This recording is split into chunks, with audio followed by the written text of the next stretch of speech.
in Raiwand area of Lahore. A person has handed over his wife to her ex-husband for a year. In addition, his wife has also been allowed to have a physical relationship with her ex-husband. Husband's also recorded his written statement in this regard. In this, it has been accepted that she has given her, or that she's given, or that he has given his ex-wife, or his wife to her ex-husband after mutual consent. This story is so confusing. In this argument, the husband has written that my wife has 4 children. She's often upset because of not raising them properly. So after her consent, I've given her permission to live with her ex-husband. The husband said that his wife is still pregnant at this time. Therefore, it has been compromised that he can come and meet his wife at any time. After a year, can also take back her child. Till then, his wife, Rabina Babi, will be with her ex-husband. This is bizarre, you know? While recording her statement, the ex-husband also accepted that he will take full care of Rabina Bibi and her children, and try to give them all possible happiness. Also, she's given him permission to have, or he has given her permission to have a physical relationship with her ex-husband. And both the current and former husband have signed this mutual consensual agreement. After the agreement, the current husband handed over his wife to the ex-husband and said that his wife used to be unhappy about her children, and the agreement has made it so that she can live with her children. As bizarre as this is, courtrooms are often very strange places with strange decisions. You know, like this happens a lot. Weird things happen in the courtroom all the time. Like if you remember the liability suit that involved a fast food restaurant that spilled hot coffee and then awarded a woman over $2 million for her burning herself with a hot coffee. And that's why they have to put this hot beverage is hot on the bottom of drinks now. So here are some hilarious but true court cases that you may not believe. Okay? In 2007, when Custom Cleaners, a neighborhood dry cleaner, returned Judge Roy Pearson what Judge Roy Pearson claimed to be the wrong pair of pants, Pearson, an administrative law judge, decided to take action and sue for $67 million. This seems like an arbitrary number to come up with. He claimed that the pants he dropped off for alteration had been lost, and the dry cleaner did not meet the claim of satisfaction guaranteed sign that hung in the dry cleaner window. The $67 million, which was later lowered to $53 million, Pearson says, was equal claims for common law fraud violations. Pearson eventually lost the pant case after he failed to prove the trousers that he picked up were not his. Hard thing to prove. Hard thing to prove. In 1999, Daniel Dukes tragically died when he was trying to achieve his lifelong dream of swimming with a whale. He hid himself from the SeaWorld security guards and was killed by an orca after the park closed. Daniel's parents filed a multi-million-dollar lawsuit against SeaWorld for failure to display public signs warning of the dangers that whales can cause to humans. The suit was quietly dropped later with no explanation for the family's change of heart. Something tells me they were paid off. When Trina Thompson of New York was unable to find a suitable job following graduation from Monroe College, she filed a $72,000 $100,000 case in 2009 against her alma mater. Thompson, who graduated with a 2.7 GPA, claims the college's career services did not provide sufficient help with her job search. Did she want them to hold her hand? And gave preferential treatment to students with excellent grades. Yeah. She sought to regain the $70,000 that she spent on tuition for her bachelor's degree in information technology, plus an extra $2,000 for the stress caused during her three-month job search. Good Lord. I spent a lot more than that on school. I've been out of job for ages. Ridiculous. It's, hi, welcome to this society. Degrees don't get you jobs. What happens when we put all of our trust in weather prediction? A bad day, evidently. An Israeli woman sued a TV station when the weatherman wrongly predicted a nice day. The woman ended up getting caught in the rain, causing her to catch the flu, miss a week of work, and purchase medication. She sued for $1,000, claiming the incident caused her stress, and won the hilarious but true court case. I guess $1,000 is not that much for a court. In 1991, Richard Overton sued Anheuser-Busch for $10,000 for claiming the company had falsely advertised the scene of a beautiful woman and man enjoying themselves while drinking beer. Overton was upset when he discovered that this type of lifestyle was not a reality from merely drinking the beer. His case was promptly dismissed. In 2011, Melissa Cooper was awarded $50,000 after she sued Christopher Kelly, her former fiancé, and the father of one of her children, for fraud and breach of promise. Kelly gave Cooper a ring in 2004. After a 10-year relationship, he broke off their engagement for another woman. Kelly argued the $10,000 engagement ring that he'd given Cooper was not a promise of marriage. However, his argument did not hold up in court.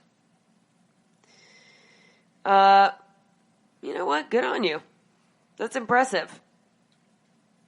You know, that's, wow, good for her. I like that a lot. You know? I'm gonna start suing men for promises they don't keep. Anyway, I have two more, but we don't quite have time to talk about them before the break. So I want to give them the time that they deserve. So when we come back from the break, you'll hear two more of these stories, and then we'll move on to the next story. So stay tuned for these last two stories. Don't go anywhere. We'll come back soon. Check out the show built around the women of MMA. From the UFC to the extreme cage fighting, we got the fights covered. Listen. It's the Golden State Media Concepts Women's MMA Podcast. The latest news of upcoming fights, discussions of previous matches. Join us as we talk to and about the biggest names in women's mixed martial arts. Past, present, and future. When it's the women's fight game, you know where to listen to. The Golden State Media Concepts Women's MMA Podcast.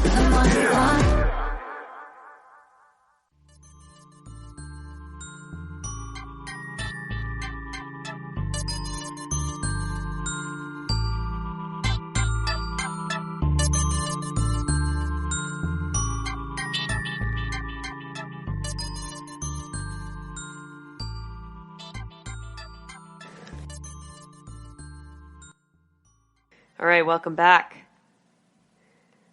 When we left off, we were talking about some ridiculous court cases, and we're going to continue with those last two before we move on. So in 2008, an Illinois woman, Gayan Zakharabov, tried to sue the estate of Harajuku Joho. An unfortunate victim of a train accident While attempting to catch an inbound Metro train, Zhou ran across the tracks and was struck by an Amtrak train traveling at 70 miles per hour. Portions of the victim's deceased body struck Zorgabov as she waited. Oh my goodness. As she waited on a train nearby platform, injuring her shoulder, wrist, and leg. The lower court judge dismissed the morbidly bizarre case, stating that a young man could not have predicted where his body would strike because he was dead. It's a strong argument. An appeals court later disagreed and said that it was reasonably foreseeable that a high speed could kill Zhou and send his flying body parts back into crowds of waiting passengers. Bizarre. Absolutely bizarre. How do you sue? I mean, a little insensitive, right? The family's dealing with a lot. Let's sue him on top of that because I hurt my wrist.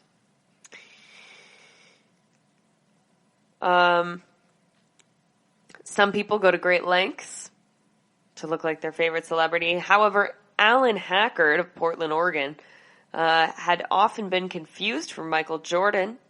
Didn't enjoy it.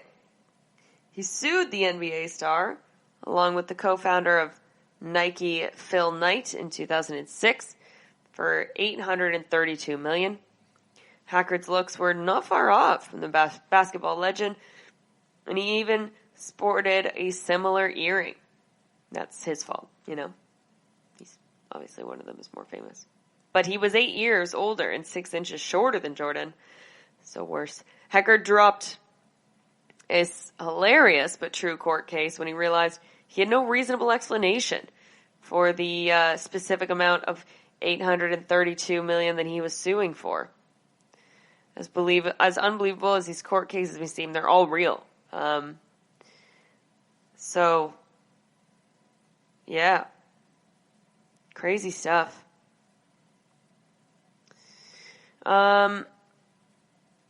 Speaking of court, a court rejected an appeal comparing urinating in public to breastfeeding. Those are the same thing, right? Cesar Bita challenged charge for allegedly relieving himself near his car in Dublin. A man charged with urinating in public has had his challenge to the constituency of the offense dismissed by the Court of Appeal. Justice Aileen Donnelly, delivering the judgment of the 3-judge court, found a man's comparison of urinating in public to breastfeeding in public to be an extraordinary comparison. Justice Donnelly also found his arguments about whether spitting, removing one's shirt, amorously embracing the displaying risque tattoos would be covered in the same section of the legislation, which he has been charged to be not relevant. Sar Bita is alleged to have exited his car in Dublin around 3:45 a.m. on August 27th of 2015 to relieve himself, and this was claimed was witnessed by Garda, who later arrested him. He was later charged with committing an act of contrary to the public decency and wit, urinating in public under Section 5 of the Summary Jurisdiction in Ireland Amendment Act in 1871. Lawyers for Bita of Belgard Road, Talgate, Dublin, applied to the High Court to have his district court trial on the charge of indecent exposure prohibited. Counsel for Mr. Bita, Conor Devley, argued that the Victorian 1871 offense was unconstitutional because it was too vague and uncertain.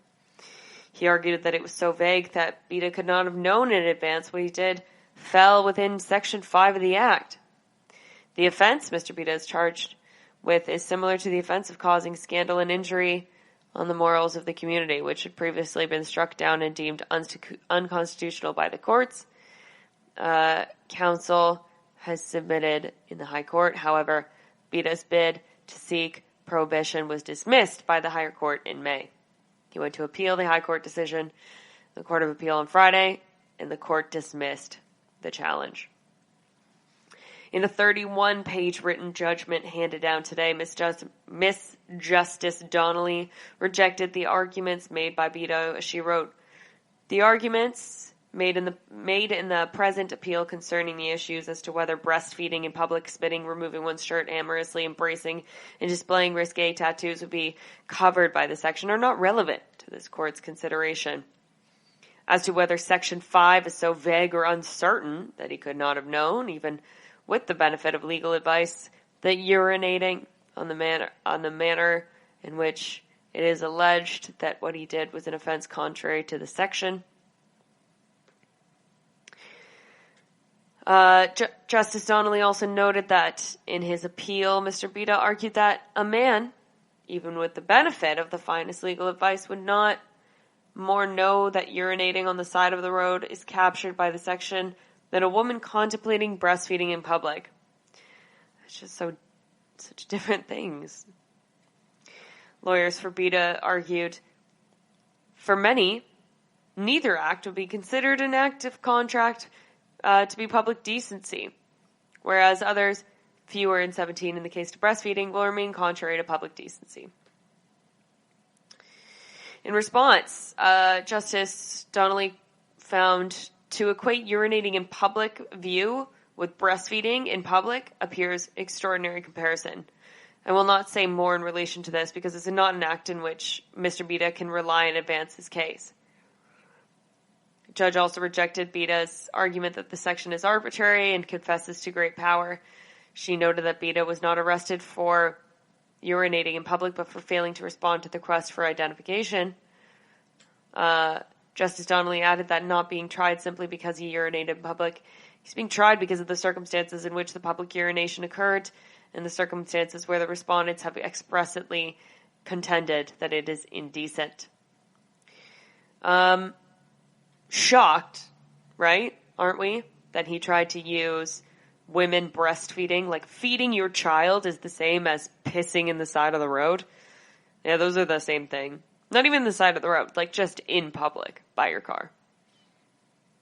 That, please, as if that's the same thing, you know? So we have a couple of sexist laws that existed until 2017. In Massachusetts, you couldn't advertise birth control through the mail, so that's fun.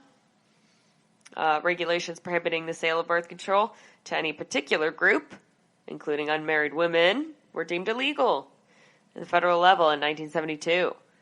State law said it's illegal to print and distribute information on any substance preventing pregnancy. Offenders could be fined $1,000 or face 3 years in prison.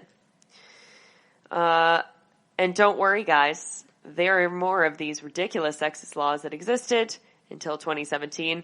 And, we're going to continue with them when we come back from the break. So definitely don't go anywhere because we're not done with these. Okay? So stay tuned because we got more of those coming up after the break.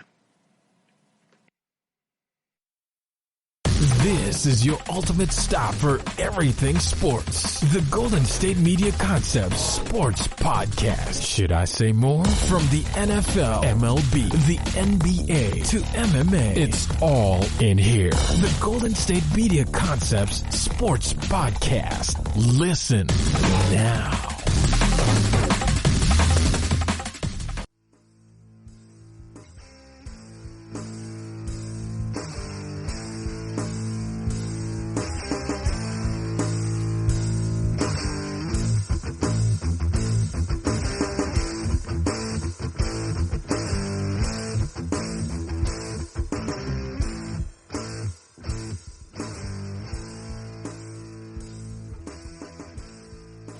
Welcome back.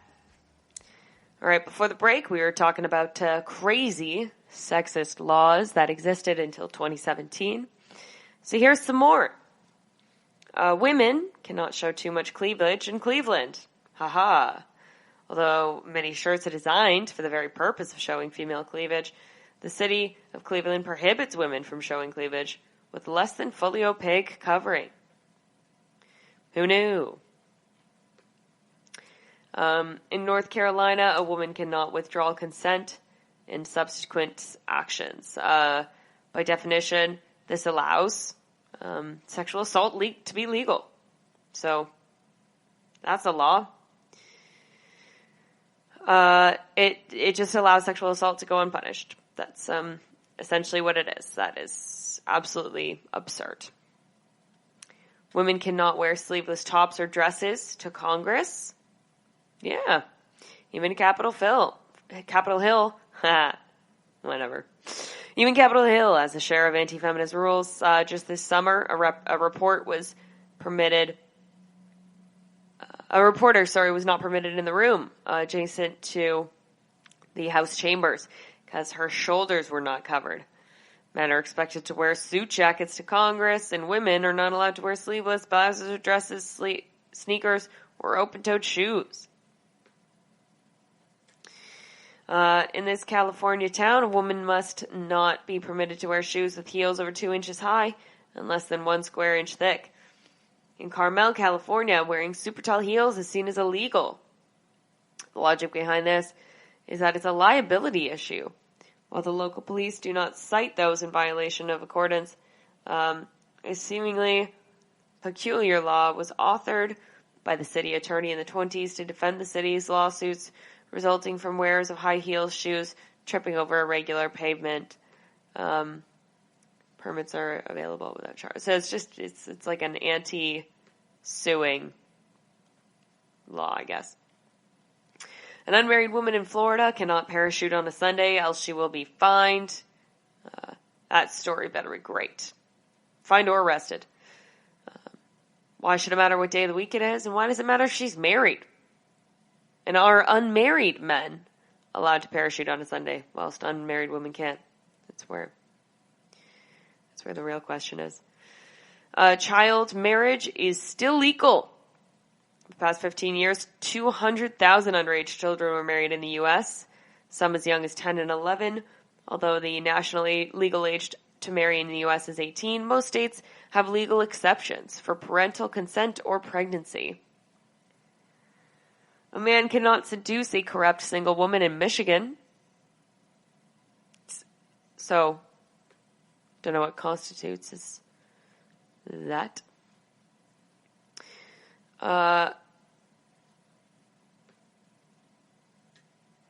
Let's see what else. In Michigan, a wife must obtain her husband's permission before she can cut her hair.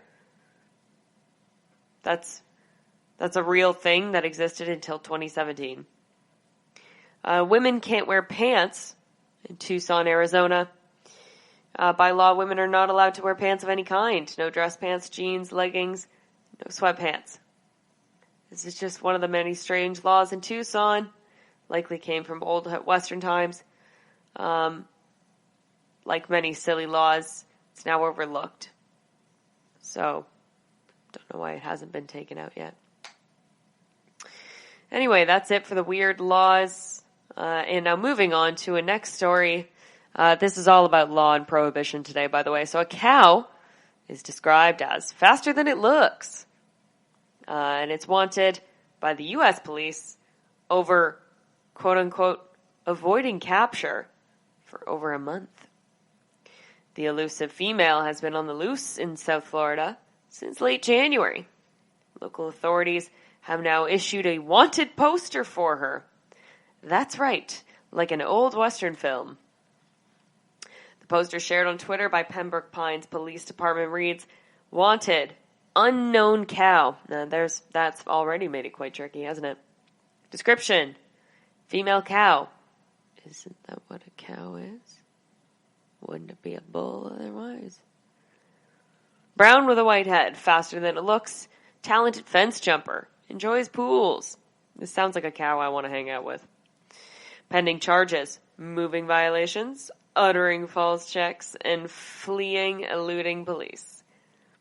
Police department said the bovine fugitive is not considered dangerous, but has been spotted near Interstate 75, south of Broward County, has been known to walk into the road. Ridiculous, more ridiculous, that it got its own wanted poster. Of course, it's not the most famous wanted poster of all time. Here's a few. Like John Dillinger put this into perspective here. John Dillinger in 1934, $10,000 wanted poster, which would be worth about $170,000 in buying power today. Billy the Kid. Billy the Kid is wanted dead or alive. $5,000 reward back in the day. That's some scary stuff. Bonnie and Clyde's wanted poster. Very descriptive stuff indeed. One of the most famous posters of all time. Babyface Nelson, purportedly involved. Dillinger's famous wooden gun jail escape. Nelson was too crazy for Public Enemy number 1. And the pair went their separate ways. So, that's big. James Earl Ray. Sounds like a T. Ray was sought for robbery and civil rights violations. A year before he fatally shot Martin Luther King Jr. So, probably should have acted on that poster sooner. John Wilkes Booth. That's right. John Wilkes Booth was wanted for the murder of President Abe Lincoln. $100,000, which, by the way, $1.5 million today. Let's see, how much was James? Oh, that was before the murder, so I guess he wasn't worth as much. D.B. Cooper, the most famous poster, maybe, featuring the work of a police sketch artist that has drawn him first, as is, and then another one with seemingly aviation goggles to show what he would look like as Amelia Earhart, I assume. And the description is kind of written out like a playbill, so that's fun. Jack the Ripper, which is fun. Known here in this poster as Leather Apron. Wanted poster serves as a public announcement for criminal whose identity still is unknown.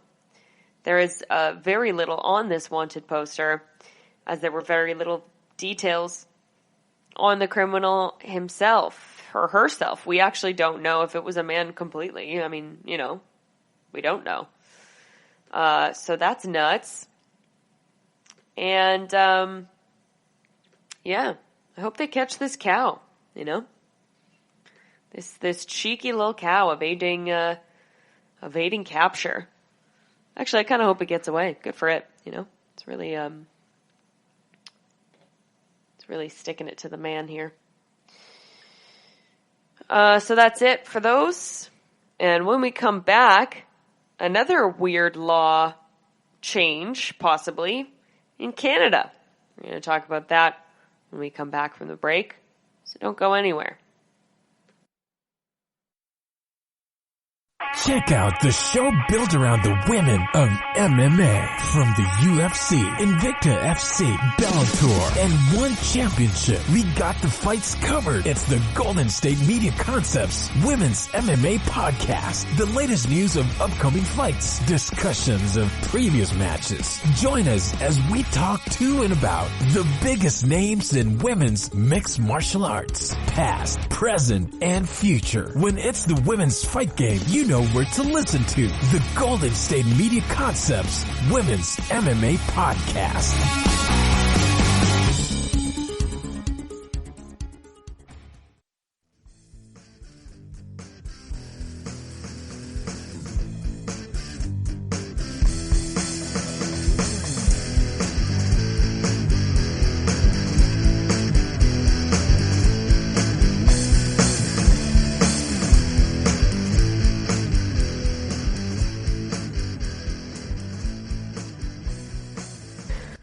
Welcome back.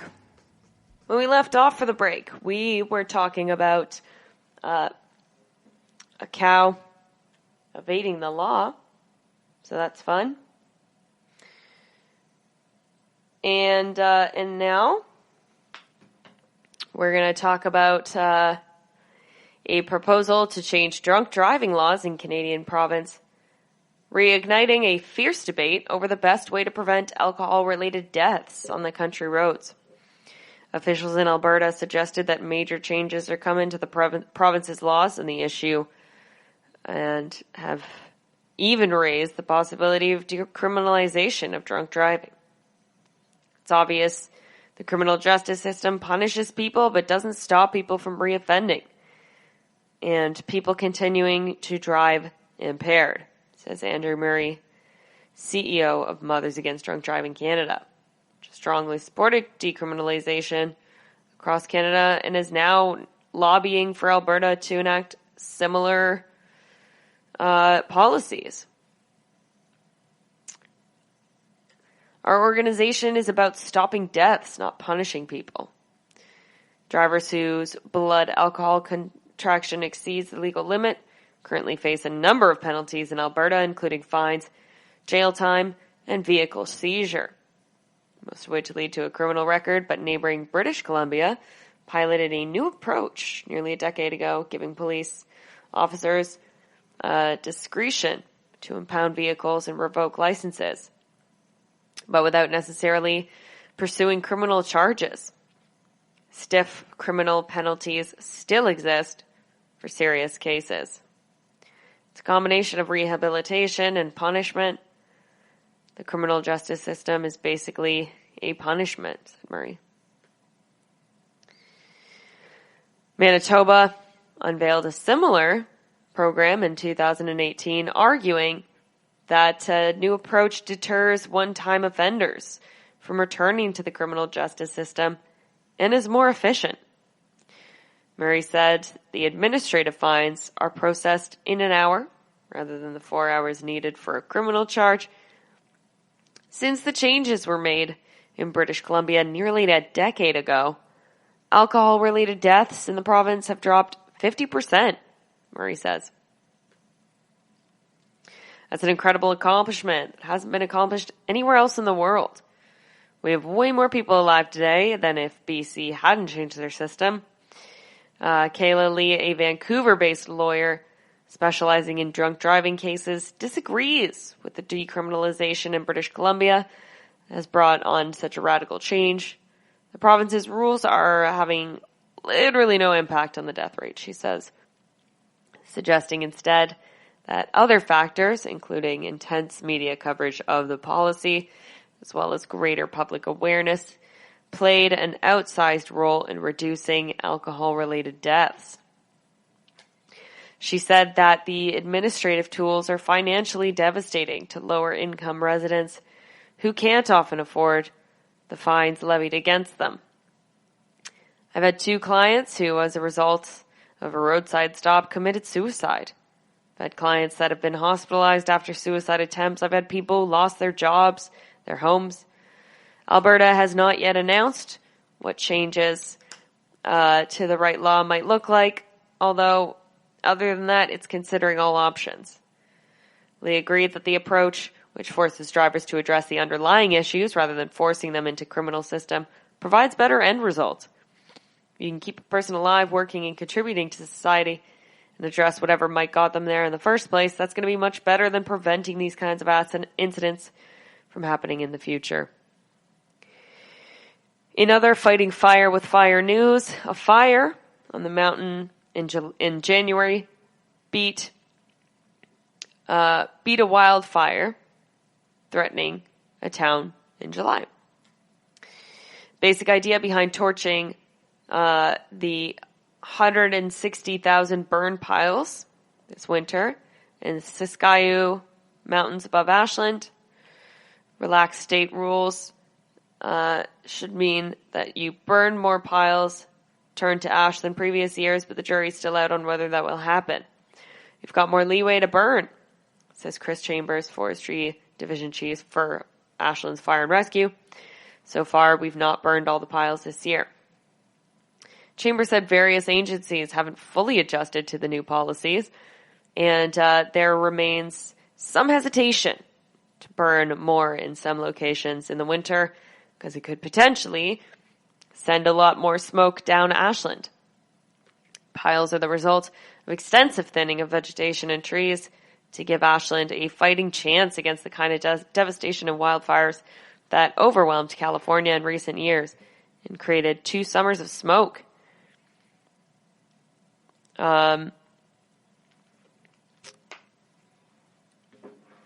last year, Ashland Forest Resiliency Stewardship Project, a partnership with Ashland Lomacetsky, the Nature Conservatory of the U.S. Forest Services, wanted to burn down 3,300 acres of piles, but 1,000 acres were untouched at the end of the burn season in late spring. Inversion lawyers, wind, and prolonged dry periods all dictate when and if crews can torch these piles with gas diesel accelerant.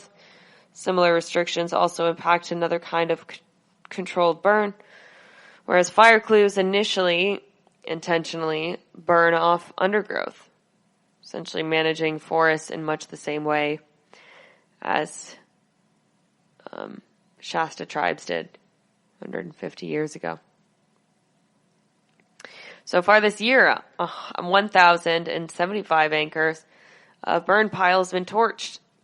About an average of 50 per acre. That equates to some 37,500 total piles, with a total of 3,200 crews. Have a long way to go to get rid of all the piles before the summer hits. To provide some more detail of how difficult it is to burn, crews last Wednesday finally managed to ignite old burn piles from 2016 clearing operation. Ponderosa pine and fir forest, a remote 4,800-foot ridgetop some 3 or 4 miles from downtown Ashland, cleared several years ago, awaiting the green light to burn piles of debris. Typically, piles sit for 1 year to dry out before they're burned. 3 different crews with a total of 30 people scurried over steep hillsides, igniting 10,000 piles in different locations over a 200-acre area, which crew bosses keeping an eye on the wind and other weather conditions, hoping that the smoke is carried aloft from Ashland. Chambers said the decision to light piles requires an approval from the state officials and federal partners, as well as having enough people on the ground to manage the ignition and monitoring. On Tuesday, the burn day was called off because of unfavorable weather conditions. That sounds ironic. Crews get to work out as they scurry over steep hillsides carrying dip torches with gas diesel mix. Repeat that process 160,000 times to cover the designated area each year, and you'll get some of the enormity of the task, making the Ashland watershed more fire resistant. Wildfire report released last year put $4 billion price tag on the preparing for the state wildfires, which includes fire suppression, resources, and thinning operations. I'll finish off the rest of this when we come back from the break, and then we'll move on. Are you tired of the same old news? Are you sick of the seemingly endless political spin and negativity? The GSMC America's Still Beautiful podcast is a weekly news podcast covering all the top positive and uplifting news stories. We cover stories that will inspire, uplift, and remind you of the good in the world. Tune into the Golden State Media Concepts America's Still Beautiful podcast to get all the great and positive news stories of today. Download the GSMC America's Still Beautiful podcast on iTunes, Stitcher, SoundCloud, Google Play, or anywhere you find podcasts. Just type GSMC in the search bar.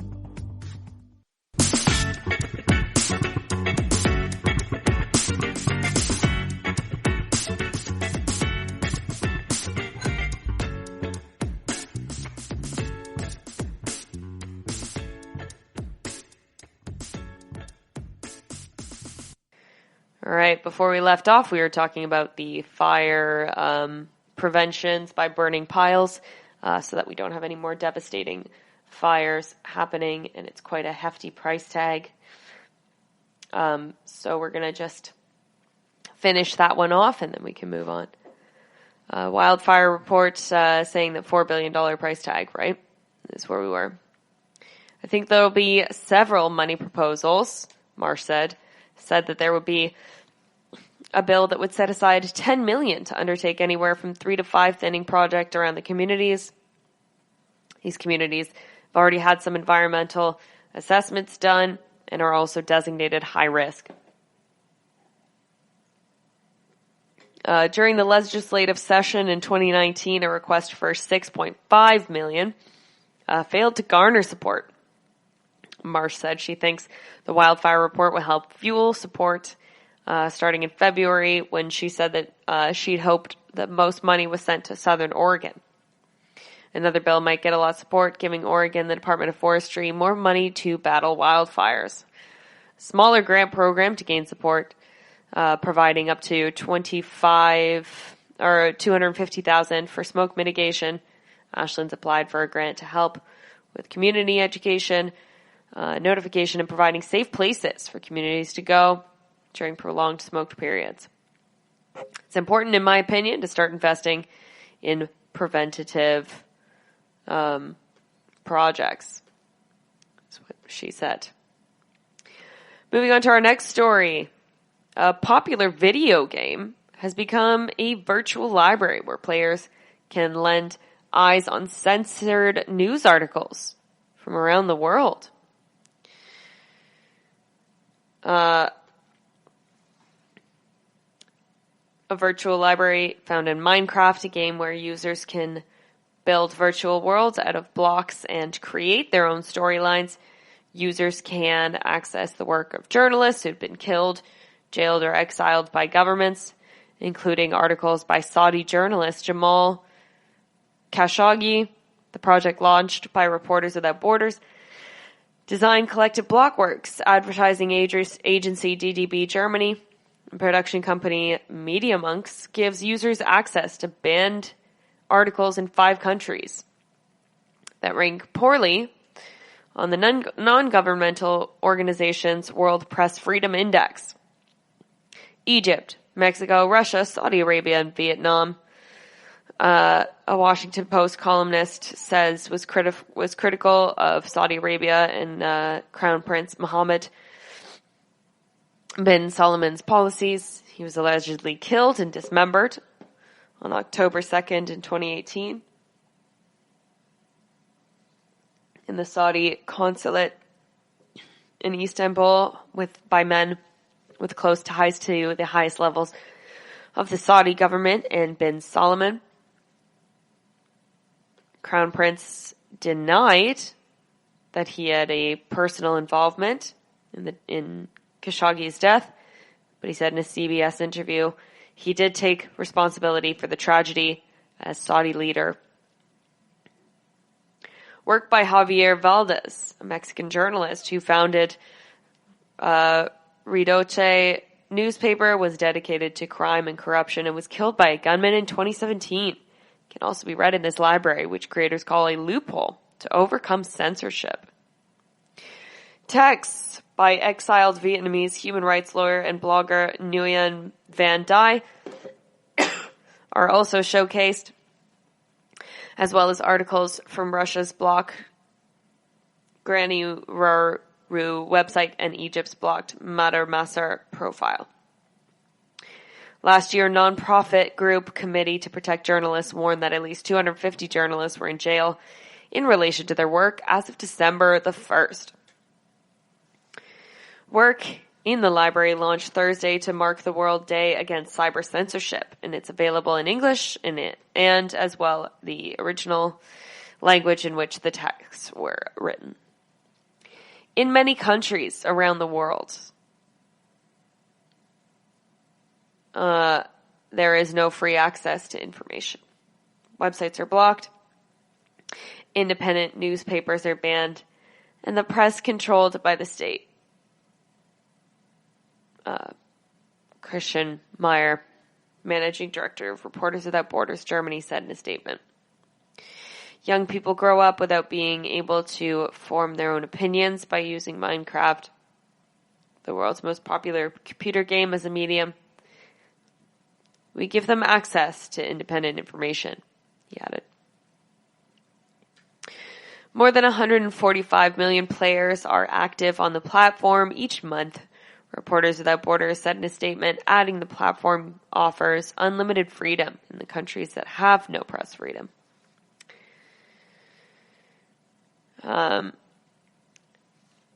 Press freedom is a huge problem and a growing problem in the day of available news and technology. At least 250 journalists were in jail in relation to their work as of December 1st. A nonprofit group, the Committee to Protect Journalists, said Wednesday, claiming that China, Turkey, Saudi Arabia, Egypt, the biggest jailers of journalists, as said in the previous article. The group found the majority were imprisoned on anti-state charges. A new report on the committee project journalists found that the number of journalists charged with false news rose this year, 30 in jail in 2019 compared to 28 last year and 1 in 2012. Nigeria faces backlash over the arrest of a U.S.-based activist and journalist. According to the committee, the use of false news charge has risen steeply. Earlier this year, Russia and Singapore both introduced controversial anti-fake news laws. The number of journalists locked behind bars remains high. The committee project journalists estimates that 255 were jailed in 2018, only a modest improvement from 273 in 2016. For the fourth year in a row, we're all seeing record numbers of journalists imprisoned for their work. Courtney Raj, advocacy director for the group CNN Business, told CNN Business, according to the report, China was the biggest jailer, 48 incarcerated, followed by Turkey, 47, Saudi Arabia, 26, and Egypt, 26 in 2019. Crackdown on the press, Raj said, impinges on the public's right to be informed. It has the potential and likelihood of leading to a greater corruption. Those in power feel that they will not be subjected to any independent scrutiny or accountability. Every day, daring investigative journalists put themselves in dangerous situations in the hopes of exposing a truth that someone, somewhere, doesn't want the world to know. The bravest undercover journalists find a way and sometimes it costs them their life. They expose themselves to the hardships of working immigrant classes or extreme violence perpetrated by distorted ideologies. Many have undergone severe physical transformations to blend in more seamlessly with groups under the investigation. And we are going to tell some of these stories when we come back from the break. So please don't go anywhere, and we'll talk about these stories when we come back. So don't change. Don't quit. The GSMC Life and Happiness Podcast takes you on a journey of exploration. We'll discuss tried and true methods alongside the latest trends of how to best live your life to its fullest and happiest. From psychology to meditation, science to self-help books, the GSMC Life and Happiness Podcast will help you to discover what makes you happy and how you can live life being the best you possible. Download the GSMC Life and Happiness Podcast on iTunes, Stitcher, SoundCloud, Google Play, or anywhere you find podcasts. Just type GSMC in the search bar.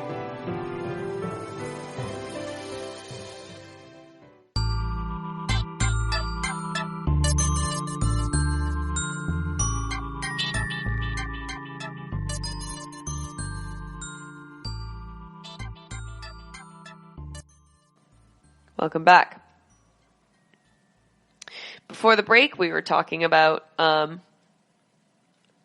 journalists risking their lives to expose stories. And now we will tell some of those stories.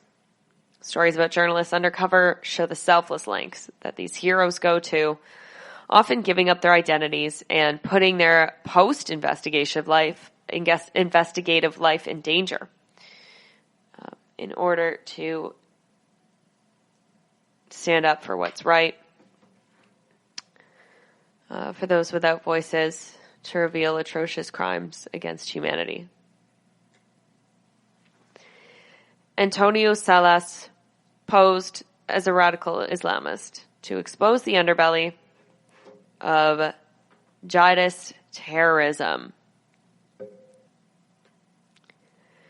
Inspired by the Madrid train bombings in 2004, the Spanish investigative journalist who was known for infiltrating neo-Nazi circles and prostitute trafficking rings, who goes by the synonym Antonio Salas, needed to know what goes through the mind of a person who's capable of killing for an ideology. To dupe his way into the seedy underbelly of jihadist terrorism organizations, Salas went to the most extreme lengths, including undergoing circumcision, copying the Quran out by hand, and keeping that copy always on him to prove his devotion, and creating an elaborate backstory about his pregnant wife being killed by an Israeli bullet. For 5 years, he dedicated himself to the story and wrote prolifically for radical publications while traveling to Judai's hotbeds. This work paved dividends as he worked his way up terrorist organization ladders to gain full confidence of Carlos the Jackal, a notorious terrorist believed to have killed more than 80 people through his plots. His investigation culminated in his book El Palestino, in which he skillfully outlines the skeletal network of international terrorism supported by first-hand encounters. Nellie Bly faked insanity to have herself committed. Eager to prove her chops as a legitimate journalist in the 19th century, when she had typically been delegated to writing about domestic issues such as sewing and caring for the home, Elizabeth Cochrane, Nellie Bly, jumped at the chance to expose the harsh realities of insane asylums. Rumors abounded of mistreatment, including ice baths, harsh labor, and undernourishment, and Cochrane had been assigned to see if they were true. But to get the real scoop, she knew she'd have to do what no journalist has done to that point: fake insanity in order to be legitimately committed and undergo treatment just as any other inmate. She pretended to be a Cuban immigrant with a surprisingly hole-filled backstory that perhaps helped her case for insanity. She didn't even know the name of her alias's hometown. Once committed, she marveled at the cruelty she and fellow inmates were forced to endure. Beatings were rampant, and waterboarding was commonplace.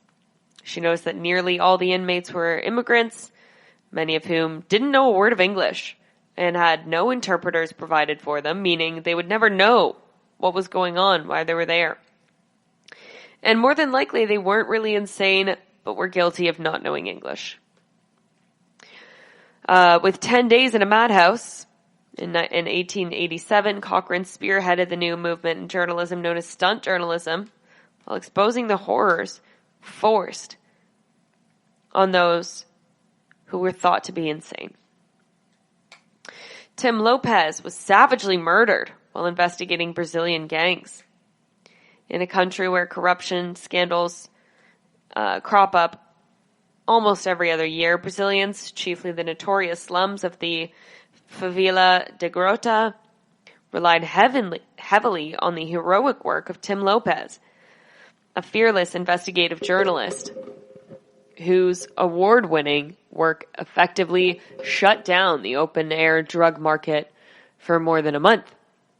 Often equipped with nothing more than a miniature camera, microphone, and his undeniable street smarts, Lopez had been known for posing for anything from a drug rehab patient to Santa Claus to learn anything he could about the illicit drug markets and prostitute trafficking.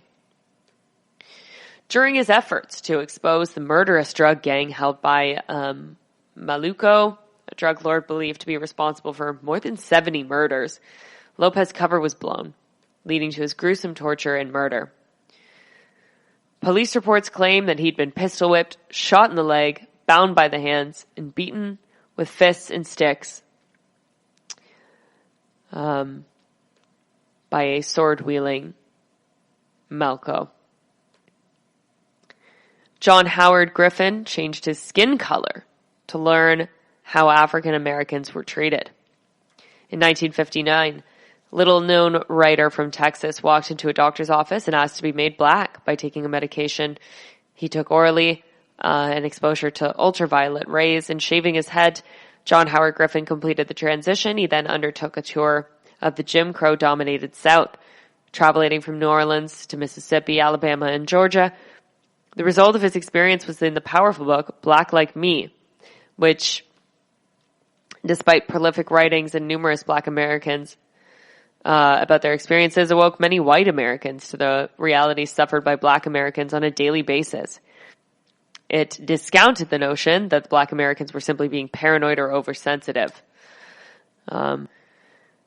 Henry Nuxomo, aka Mr. Drum, clad himself in tatters and enlisted in a farm where he was able to investigate 50 workers collecting stories of horrific treatment that they faced. To expose the brutality of the Johannesburg prison system, he tried to get arrested, succeeding on the third attempt, and was exposing the treatment in this prison. And while investigating Mr. Big, a white abortionist, Mr. Drum, was stabbed to death in 1956. Rumors about who actually killed him is still disputed. There are plenty of other stories like this. There's loads of stories about these kinds of things, but unfortunately, we've run out of time. So I have to finish this one off. Please feel free to look it up. These journalists are very incredible and brave for doing what they did. So on that note, thank you so much for staying with me and listening to the Weird News Podcast, brought to you by the GSMC Podcast Network. I'd like to ask that you please remember to subscribe and write us a nice review and rate the episode. That really helps us. And please follow us on Facebook, Twitter, and Instagram. Thank you, and have a great night. You've been listening to the Golden State Media Concepts Weird News Podcast, part of the Golden State Media Concepts Podcast Network. You can find this show and others like it at www.gsmcpodcast.com. Download our podcast on iTunes, Stitcher, SoundCloud, and Google Play. Just type in GSMC to find all the shows from the Golden State Media Concepts Podcast Network, from movies to music, from sports to entertainment, and even weird news. You can also follow us on Twitter and on Facebook. Thank you, and we hope you have enjoyed today's program.